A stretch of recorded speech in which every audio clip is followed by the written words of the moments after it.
Alright, so you've worked incredibly hard and you've now bagged yourself a training contract. Congratulations first of all, before I start this video, you've absolutely smashed it. It's a cycle where I've heard that only 18.3% do get a training contract, and you're one of them. I've received so many messages from individuals lately, from people who have got TC offers. It just puts a massive smile on my face every single time. So that's what I want to start off my video with a little positive note. If you're sat here wondering who is this girl congratulating us, I've never seen this girl before in my life. My name is Simranjeet Kaur Mann and I am a trainee solicitor for a UK top 20 firm. I make videos for aspiring solicitors. I make vlogs about my life, about my journey to becoming a solicitor and beyond.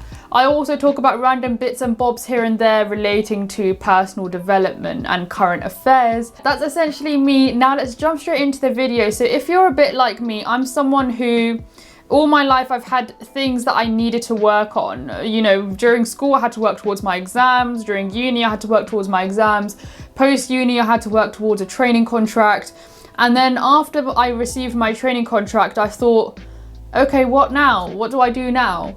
So this is a video for those of you who have secured your training contract and you're a little bit unsure about what to do next. First of all, I'd just like to say, relax. And you may not need anyone to tell you this, but I wholeheartedly say when you start your training contract, life becomes busy as hell. And I just think that time while you're waiting between now and your training contract, however long that should be, there should be at least a period there. You could do it for the whole period. You could do it for a select number of months within that period where you just relax and you just chill the hell out. That could mean traveling. I know COVID restrictions are opening up a little bit, so maybe you could go traveling for a little bit. You could go on a staycation in the UK. You could relax with family and friends. Whatever relaxing looks like to you, whatever good times, fun times look like to you. That could be reading a book. It could be going on a nature hike. It could be going out. It could be getting absolutely hammered. So whatever that looks like to you, do it, and do it as much as you can because you deserve it. But if you're someone who perhaps say your training contract is starting in like 2 years time and you're thinking, oh God, I've got 2 years now, what do I do in that space? Then do carry on watching. The first thing I'd like to say is definitely consider paralegal roles. So one company that I really recommend, I've recommended them in my previous videos before, is Flex Legal, Flex on Demand. I think that's the name, Flex on Demand now, but I'll double check it. And basically, they are a company that offers short-term paralegal vacancies from around 2 weeks to 12 months. So say if you are someone who is looking for a little bit of flexibility in your paralegal work, say for example, you only want to work for a month and then you want to go on holiday and then you want to work for a month and then go on holiday, something like that. Flex does work out for you because you can put in your dates where you're unavailable, and during the dates that you are available, they can try and send you work during those periods. So I feel like that's a bit of best of both worlds. You get to obviously have your fun times but not be bound to a firm where, you know, you have to take holidays and stuff like that. To be fair, you may want to do that as well. You know, there's no harm in becoming a full-time paralegal for a particular firm, and you can obviously make the use of their holidays and just work full-time for them. That's also completely fine. You can also work part-time as a paralegal. You could also perhaps even consider volunteering with a Citizens Advice Bureau, so getting a bit of an insight into pro bono. Say if payment and getting paid isn't as important to you, you want to up your volunteering opportunities and experience, then you can do that as well. And one thing that you can also do is, once you gain your training contract offer, you can email the firm that has offered you the training contract and ask whether they have any paralegal vacancies going, because then they can or maybe offer you something. And I would say there is such a big advantage to that, in that you already get an insight into the firm before you've even started. You are used to the firm's IT systems, which means that you could potentially miss some of the IT training at the start, because you get so many different trainings and sessions at the start. And if you've been a paralegal with the firm before, it could mean that you miss those because you've already had the training when you were a paralegal and when you started with the firm. It also means that you're able to build your network in the firm a little bit earlier. I didn't paralegal with my firm before I started, so don't feel like, you know, you're at a massive disadvantage if you don't. I personally felt like when I started with my firm, those who had paralegaled at the firm before they started their training contract, they just seem to have a bit of a head start before everyone, whereas now I feel like it's a bit more of a level pegging. Everyone's, I guess, up to speed with IT and how the systems work and stuff. But in the first couple of weeks, we could really, I personally really felt the difference between those who'd paralegaled at the firm before and those hadn't. So that's definitely something to consider. And if they don't offer you a vacancy straight away, it may be worth chasing up in 6 months to a year's time to see whether that position's changed. There are great advantages, like I've mentioned, to paralegaling before you start your training contract, no matter what firm you're at. It gives you an idea about how to work in the office. It gives you an idea about drafting experience, client contact.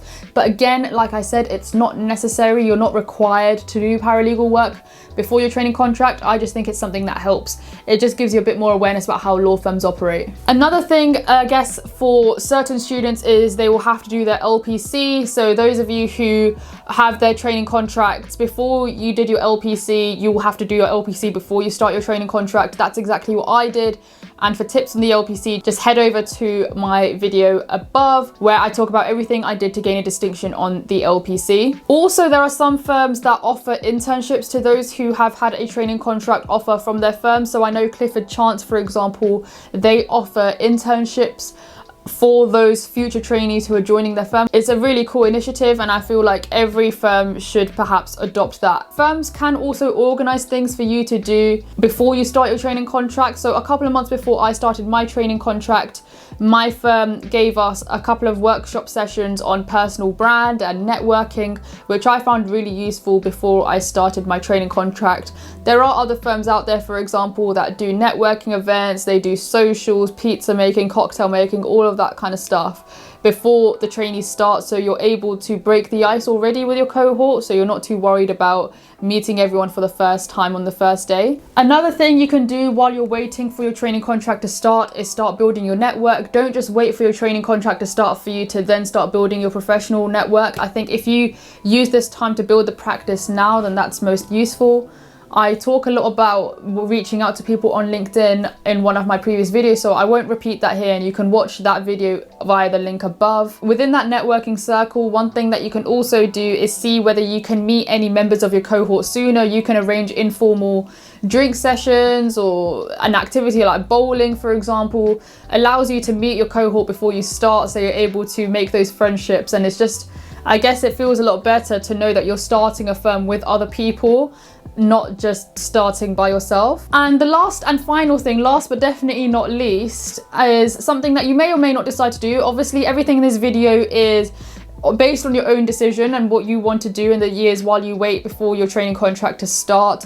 But this is one that I did, and I most definitely do not regret it. And it's starting something that you wish you'd always started. So while I was actually looking for a training contract, so this was before I had my offers, I made a list of everything I wanted to do once I'd gained a training contract offer. Some of those things have not been completed, like get a dog and all this kind of stuff. I can't do that, but they just weren't feasible. But there were certain things on that list that I am glad that I did. And, you know, for one of those things was try and start my own, I guess, side hustle, side passion, side business. And this is my YouTube channel and my content creation. One thing I also told myself that I didn't get a chance to do, one thing I've always wanted to do, weirdly, is be a barista, like make coffee. I don't know why, I don't even drink coffee, but that's one thing that I told myself if I was to do any job in the world. Oh, my laptop just went off.